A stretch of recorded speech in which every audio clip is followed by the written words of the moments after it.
আমি যখন নামাজে দাঁড়াই, শয়তান ডিস্টার্ব করে, হাজার কিছু মনে এনে দেয়, হাজার ভাবনায় আমার মন চলে যায়, কিন্তু আমি তারপরও রবের সন্তুষ্টির জন্য আমি নামাজে দাঁড়িয়ে থাকি। অনেক সময় আমার সূরা ভুল হয়ে যায়, আয়াত ভুল হয়ে যায়।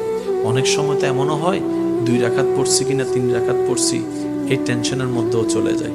অনেক সময় এমনও হয় নামাজ পড়া অবস্থায় অজু কি আছে না নাই ভেঙে গিয়েছে মনে হয়, এই টেনশনও পড়ে যায়। কত রকমের ডিস্টার্ব হয়, কিন্তু প্রত্যেকটা ডিস্টার্ব আমার ভালো লাগে, প্রত্যেকটা জ্বালা আমার ভালো লাগে, প্রত্যেকটা বাঁধা আমার ভালো লাগে। সে জিজ্ঞেস করছে, কেন তোর এত বাঁধা ভালো লাগে? বুঝলাম না। বলে যে প্রেমের মধ্যে বাঁধা নাই সেই প্রেম কখনো জমে না, যে প্রেমের মধ্যে কখনো বাঁধা হয় না সে প্রেমের মধ্যে আকর্ষণ বাড়ে না।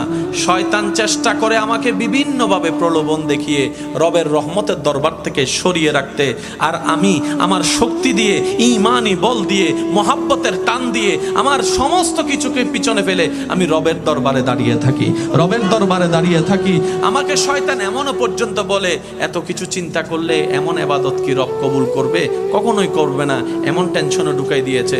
তারপরে আমি রুকু করা ছাড়ি নাই, সিজদা দেওয়া ছাড়ি নাই, ওযু করা ছাড়ি নাই, নামাজে দাঁড়ানো ছাড়ি নাই। ভাইরে ভাই শুন, রবের দরবারে দাঁড়িয়ে অন্তর, ব্রেইনে, মনে, শরীরে এমন শান্তি আমি অনুভব করি যেটা পৃথিবীর কোনো কাজে এই শান্তি নাই যেটা রবের দরবারে নামাজের মধ্যে শান্তি পাওয়া যায়। সুবহানাল্লাহ।